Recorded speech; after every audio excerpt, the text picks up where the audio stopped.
최근 우리 서점가에 아주 흥미로운 현상이 나타났습니다. 바로 따라쓰기, 즉 필사열풍인데요. 그 중에서도 헌법 전체를 조문 순서대로 독자들이 직접 따라 쓸 수 있도록 만든 책은 품귀 현상이 벌어질 정도로 인기를 끌고 있습니다. 그 책의 주 독자층이 2030 세대라는 것도 의미심장한데요. 비상계엄과 탄핵정국이라는 혼란스러운 상황에서 대한민국의 근간을 되새기며 세상을 바로 보고자 하는 젊은 세대의 의지가 엿보이는 대목입니다. 오늘 소개할 책은 혼란스러운 세상, 분명한 기준이 필요할 때 읽어보면 좋은 책, 지금 다시 헌법입니다. 헌법은 대한민국 주권자인 국민의 기본권과 통치기구를 정한 최고 규범을 말합니다. 다시 말해 국가의 주체이자 구성원인 국민의 기본권을 보장하고 그것의 실현을 담당하는 권력기관의 설치와 운영을 규정한 모든 법 중에 최상위법이 바로 헌법이라는 겁니다.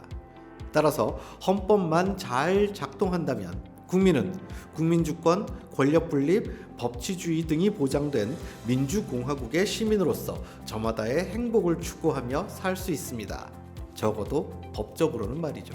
하지만 우리의 현실은 이러한 기대와는 달랐습니다. 헌법을 자신의 입맛대로 뜯어고친 독재자도 있었고 선거를 통해 주권자들로부터 권력을 위임받자 그 권력을 사유화해 전횡한 정치인도 있었습니다. 지금의 헌법도 완벽하지는 않습니다. 대통령 한 사람에게 지나치게 많은 권력이 집중되는 현행 대한민국의 헌법하에서 정치 권력은 시민사회의 감시와 비판이 약화되면 쉽게 부패하는 모습을 보이니까요. 이런 모습을 지켜보며 오늘날 대한민국 국민은 헌법의 가치를 실현하기 위해서는 우리 스스로 헌법이 보장하는 권리와 헌법을 수호해야 할 주권자로서의 책임의식을 투철하게 인식하고 있어야 한다는 점도 깨닫게 됐는데요. 지금 우리 국민이 헌법을 다시 읽어보려는 것도 바로 이 때문일 것입니다. 우리 헌법은 총 10개의 장으로 구성되어 있습니다. 이 중 우리에게 가장 중요한 장은 제2장 국민의 권리와 의무라고 저자들은 말합니다. 헌법 2장은 10조부터 39조까지 모두 30개의 조문으로 구성되어 있는데요. 그중 의무를 규정한 것은 납세와 국방에 관한 2개 조항뿐입니다. 나머지 28개의 조문은 모두 국민의 권리, 즉 국민의 기본권에 관한 내용입니다. 책에서 가장 비중 있게 다루고 있는 부분도 바로 2장입니다. 2장의 첫 번째 조항으로 인간의 존엄성과 기본 인권 보장을 다루고 있는 제10조는 이렇게 규정되어 있습니다. 모든 국민은 인간으로서의 존엄과 가치를 가지며 행복을 추구할 권리를 가진다.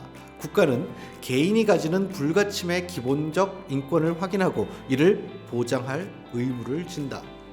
인간의 존엄과 가치, 행복 추구권, 기본적 인권. 좋은 말이 다 들어가 있긴 한데 좀 추상적이죠? 인간의 존엄성 규정은 인간의 가치가 모든 것 중에 최우선이라는 인간 중심주의를 바탕으로 하는 것으로 국가나 사회제도, 우주 만물의 어떤 존재보다 인간이 우선한다는 의미입니다. 인간은 그 자체가 목적이기 때문에 결코 수단으로 이용되어서는 안 된다는 것을 명시한 것이죠.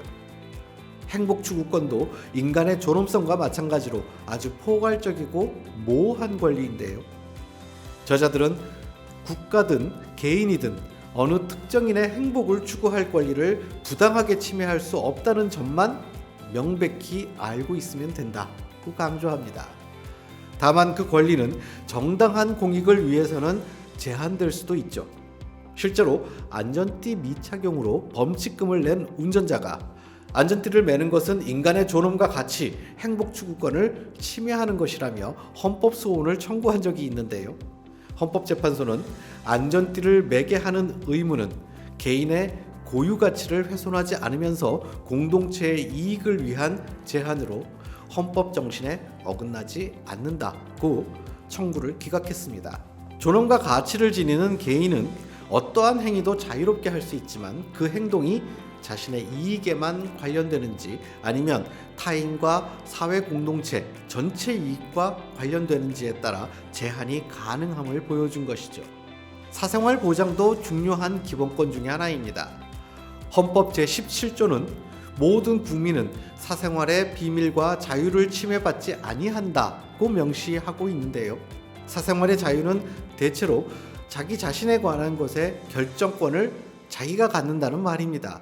그런데 자기 결정권은 개인의 행동은 물론 정보에 대해서도 국가 권력과 자주 충돌하죠. 국가는 불필요한 정보 수집을 자제하고 필요한 최소한의 정보만 이용해야 하지만 국가 운영의 편리와 효율성을 이유로 많은 개인 정보를 손에 넣으려고 합니다. 저자들은 주민등록증을 전자주민카드로 바꾸기 위해 10손가락 지문 날인을 의무화한 정부 방침을 예로 드는데요. 당시 헌법 17조를 들어 지문 날인 거부 운동을 펼친 시민들의 행동을 국가 권력에 대한 견제의 의미로 짚어낸 부분은 참 인상적입니다. 불가피한 제도라 할지라도 개인정보는 국가가 마음대로 할 수 있는 게 아니라는 사실을 알려준 것만으로도 의미가 있다고 평가했죠. 이 책은 헌법을 통해 우리가 살면서 추구해야 할 가치가 무엇인지, 어떤 가치의 기준을 두고 살아가야 할지를 생각해보게 하는데요. 가짜 뉴스가 난무하고 세상에 떠도는 수많은 이야기들이 생각을 복잡하게 만들 때 흔들림 없이 중심을 잡고 살아가고 싶다면 지금 다시 헌법을 통해 삶의 기준점을 세워보시길 바랍니다.